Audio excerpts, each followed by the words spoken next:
Then Moses went up to God. The Lord called to him from the mountain, saying, Thus you shall say to the house of Jacob, and tell the Israelites, You have seen what I did to the Egyptians, and how I bore you on eagle wings and brought you to myself. For so many of us, our children are, and our children's children, our grandchildren, are treasured possessions. And not really possessions, they're more than possessions. They're part of our life in a deep way.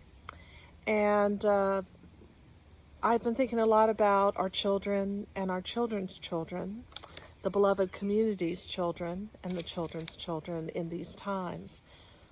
Have we prepared them well?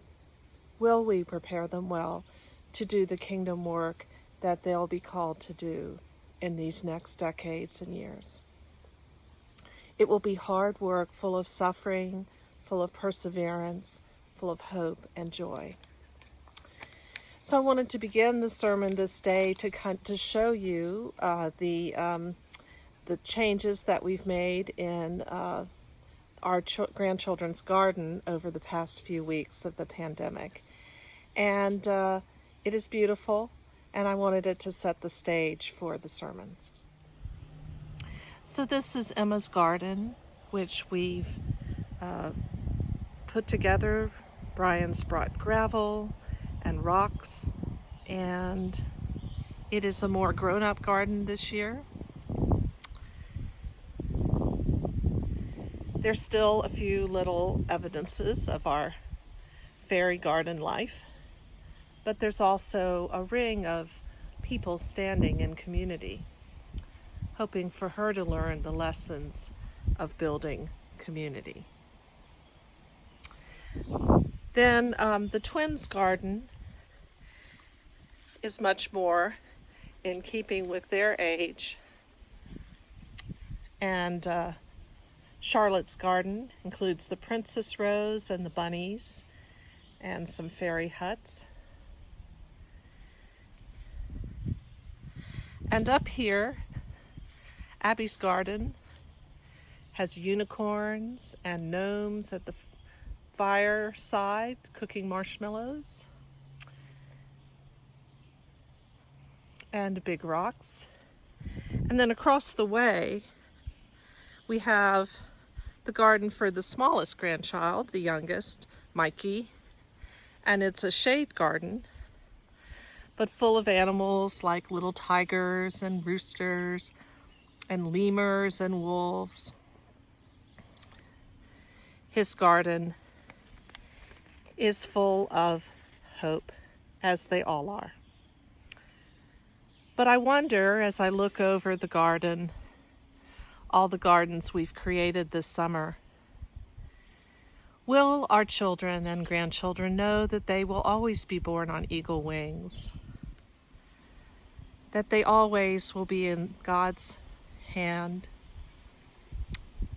Will they be sheep without a shepherd, unsure which way to go in these uncertain times?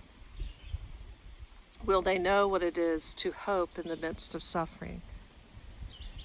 Will they be able to see clearly the path ahead? We boast in our sufferings, knowing that suffering produces endurance, and endurance produces character, and character produces hope, and hope does not disappoint, because God's love has been poured into our hearts by the Holy Spirit that has been given to us. Romans 5, verse 2.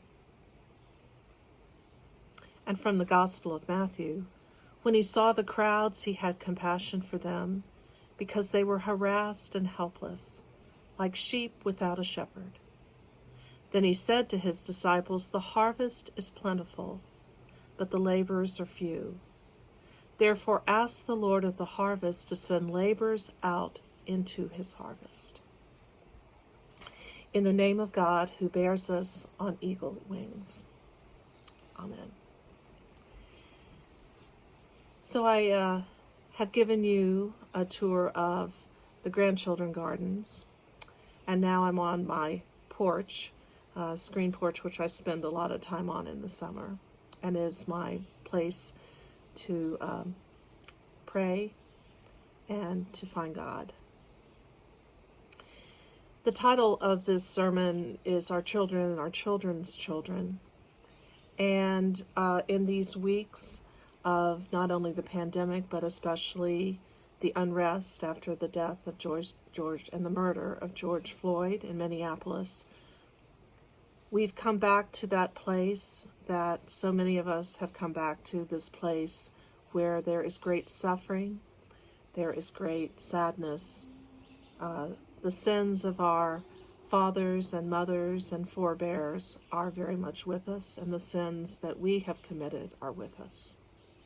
What will it be for our children and children's children?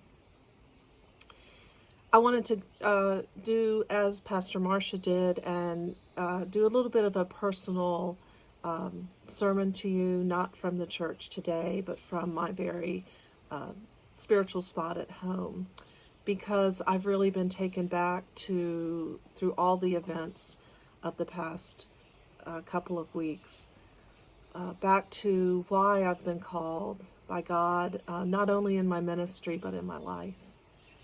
And so this passage from Matthew was a passage that I read at National Cathedral during an ordination of priests when I was a deacon in the Diocese of Virginia. Since I was very young, I've felt a calling, a sending forth into the world to witness to a greater love. And for most of my life, that sending has involved solidarity with what some might call the other. And what do I mean by the other? Sheep without a shepherd? Perhaps. But for my purposes today, I think of the other as those who are not part of what we call the tribe, the culture and heritage in which I was born into and raised. And the other is often who my own tribe, white, American, Anglo-Saxon, Protestant, see as other, not part of the tribe. I first realized, I think, that God was seeking me out to ask questions about these divisions and boundaries humans have set, tribal boundaries, when I was 10 years old. In 1968, after that day that Dr. Martin Luther King Jr. was killed in Memphis, I remember my parents' fear and seeing from our third-floor window of our home in Alexandria, Virginia, the smoke from the fires burning in Washington, D.C. I was kept from going out to play with my friends and was cautioned about walking to choir rehearsal in church a block away. Go straight there and come straight back. My mother had always tried to speak to me about racial reconciliation in her very guarded Southern way.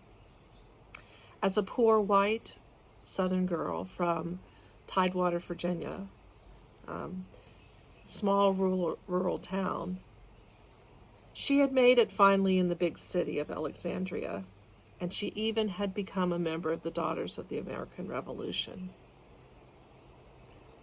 In her day, for many reasons, she seemed trapped by her tribe, yearning for acceptance that she never knew as a child, but knowing it carried moral compromises.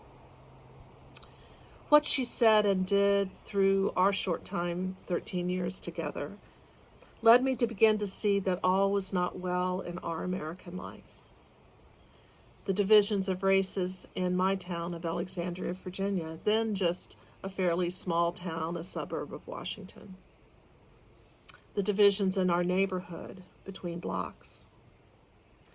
And thus began my life of asking questions, wanting to cross tribal lines, to break free.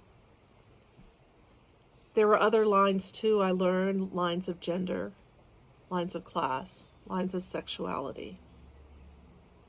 And those have all been important lines for me to cross and engage and understand and be in solidarity with. But the color line in my life continued to be there and is there. It has been distinct sometimes, and sometimes when I've tried to make tentative steps to cross the lines, things become very muddy and confused. I lose my bearings, my sense of self. I wonder if I make compromises, if I hide in my white privilege and security. What is my role? How am I to be as a child of God, beyond race? There's a Zen koan from our Buddhist brothers and sisters that goes like this: may we live like a lotus, at home in the muddy waters. Thus we bow to life as it is. May we live like a lotus, at home in the muddy waters. Thus we bow to life as it is. Bow to life as it is. I believe that doesn't mean to accept injustice, to accept unjust lines of living, of being, but to see clearly what life is, to be conscious of what life is, and then to act in ways that alleviate suffering and right wrongs and bring justice and love and connection, to honor and respect the dignity of every human being. That's the clearness in the midst of the muddy waters. So I've been thinking, what have I taught my children? Did I teach them to see clearly? What call have I prepared them for? Part of the call for me and my whole family was to go to South Africa for 3 years, and both Brian and I have been committed as children of white privilege, Southern children of white privilege, to understanding and crossing that boundary and being in solidarity with all members of the human race. And South Africa seemed like that place that had the hope of doing that. There in South Africa, you'll hear more through the summer, I'm sure, as I'm really starting to write the story of that time and what it was meant to teach me about my time here in America. But what that time taught me was about great suffering and love.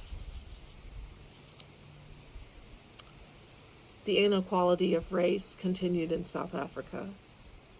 Anger and tribalism was evident still on all sides. But there were ways to connect, and there were the beauty of relationships. I saw America's own apartheid through the apartheid and the legacy of apartheid of South Africa. I saw it more clearly from being away. And we were called back to America in 2000. And that we brought those fresh eyes back to see America, our country, our tribe, once again. And so I wanted to share a personal story about what the Black Lives Matter movement is talking about and what I understand to be the great divide in our society. We came back, and there's nothing so American to do as in the summer, which we're not able to do this year, have your son play in the Little League. So Jack started playing Little League, and Brian was his coach. And we started having wonderful late afternoons and evenings at the ballpark. And one of the team members was a member of our youth group at Memorial, and his name was Howard Grant. He was Howard Grant Jr., his father, Howard Grant Sr. And Howard Grant is a little African-American boy from Baltimore in the neighborhoods around Memorial Church. Howard was went on youth group trips together. He may have come up to Western Maryland as part of our trip up to Emmanuel way before I got here. But he was a little small thing, and he was skinny, and he had a great, great smile. And he played outfield. And Howard was really suffering. His mother was not in the picture. His father was trying hard to raise him, so his aunt started taking care of him and actually moved him outside of Baltimore to Pikesville. But she would bring him to the games, and she would sit right behind home plate, right behind the ump, and, continue to give the ump a lot of trouble. Hey, that was a ball. Hey, that was a strike. Well, we were playing a team with a really big hitter, and he came up to bat, and Jack pitched, and he pitched right down the middle of the plate, and kaboom, the ball went way out to outfield.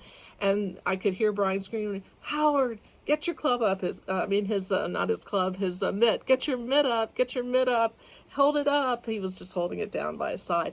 And he kept it down by his side, and we were yelling, "Howard, put your mitt up, put your mitt up." And at the last minute as the ball came, Howard put his mitt out. Plop went the ball right in. And everyone burst into cheers, and the biggest smile in your life came from Howard Grant.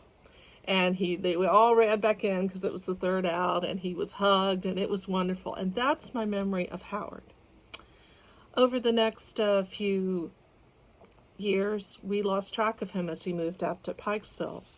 But then a few years later, when Jack was in college at Emory, Brian woke up and got the paper, and he brought it in to me in tears.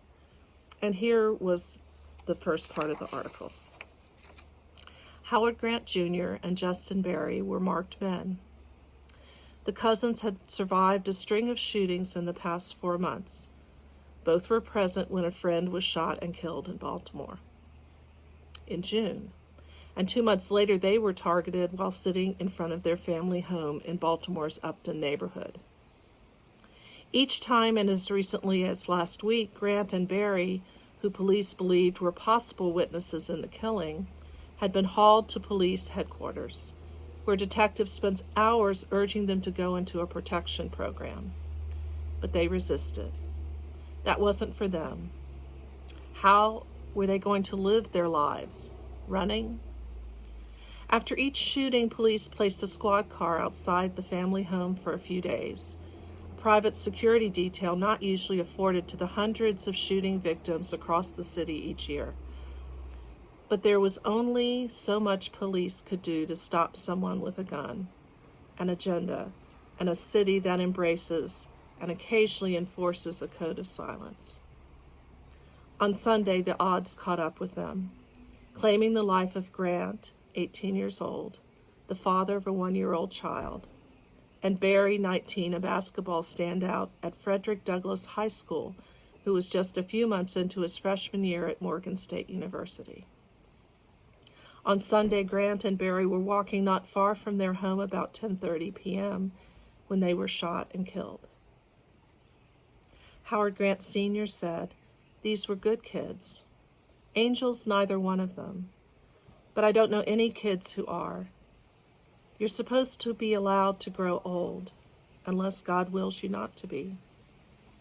To have 2 young men, 18 and 19 years old, executed, butchered, or whatever they were, just taken, it's totally unfair." At the same time, my son was at Emory, thinking about joining a fraternity, dating, studying, planning his life. And Howard, wonderful Howard, was gone. That's what we're talking about. How can that happen? We must attend to this as people of God. We're called to see life more clearly, love each person more dearly, and follow God's ways more nearly, day by day.